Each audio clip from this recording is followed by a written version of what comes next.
మధ్యవర్తి అంటే పెద్ద మనిషి తరహాలో పెద్దరికంతో హుందాగా వ్యవహరించాలి.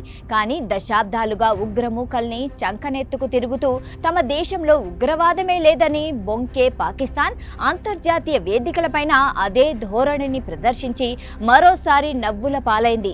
ఇందుకు పశ్చిమాసియాలో అమెరికా, ఇజ్రాయెల్, ఇరాన్ మధ్య తెర మీదకొచ్చిన కాల్పుల విరమణ ప్రతిపాదన ఈ ఘటనే సాక్ష్యంగా నిలిచింది.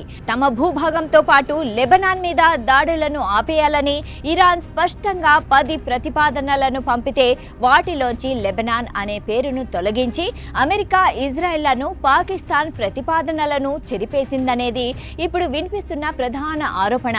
పాక్ మధ్యవర్తిత్వంలో తమకందిన ప్రతిపాదనలో లెబనాన్ అనే పదం ఎక్కడా లేదనేది అమెరికా, ఇజ్రాయెల్ వాదన. దీంతో పాకిస్తాన్ చేసిన అసంబద్ధ మధ్యవర్తిత్వం కారణంగా తమపై దాడుల భారం తప్పట్లేదని ఇప్పుడు లెబనాన్ పాక్ పై ఆగ్రహంగా ఉంది. పాక్ మాత్రం దీంతో తమకెలాంటి సంబంధం లేదని చేతులు దులిపేసుకునేలా మాట్లాడడం గమనార్హం. లెబనాన్ తో కలుపుకొని ప్రతి చోట ఎక్కడా దాడులు జరపబోమని ఇరాన్, అమెరికా మిత్ర దేశాల మధ్య కాల్పుల విరమణ ప్రతిపాదన అమల్లోకి వచ్చింది అని తొలుత ప్రధాని షేబాజ్ షరీఫ్ ఎక్స్ లో ఒక ట్వీట్ చేశారు. ట్వీట్ చేసిన కొద్దిసేపటికే లెబనాన్ పై ఇజ్రాయెల్ భీకర దాడులు చేయడంతో కాల్పుల విరమణ ఒప్పందంలో లెబనాన్ పేరుందా లేదా అనే గందరగోళం తలెత్తింది. ఇందుకు పాకిస్తానే కారణమని లెబనాన్ తీవ్ర ఆగ్రహం వ్యక్తం చేసింది.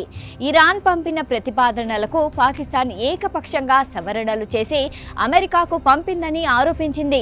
ఇరాన్ సైతం ఇదే వాదనలు చేసింది. తాము పంపిన వాటిని మార్చేసి అమెరికాకు పంపడంతో పాటు అమెరికా పంపిన ప్రతిపాదనలను కాస్తంత అటు ఇటు మార్చేసి తమకు అందజేసిందని ఇరాన్ ఆరోపిస్తుంది.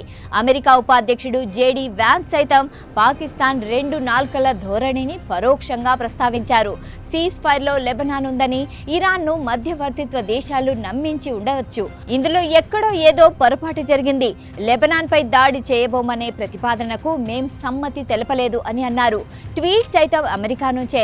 షేబాజ్ షరీఫ్ ఎక్స్ ఖాతాలో ప్రత్యక్షమై ట్వీట్ సైతం సొంతంగా టైప్ చేసింది కాదు అని అమెరికా అధ్యక్ష భవనం నుంచి వచ్చిన సందేశాన్నే ఉన్నది ఉన్నట్లుగా షరీఫ్ తన ఎక్స్ ఖాతాలో పోస్ట్ చేశారని తెలుస్తోంది. ఈ మేరకు న్యూయార్క్ టైమ్స్ ఒక కథనం ప్రచురించింది.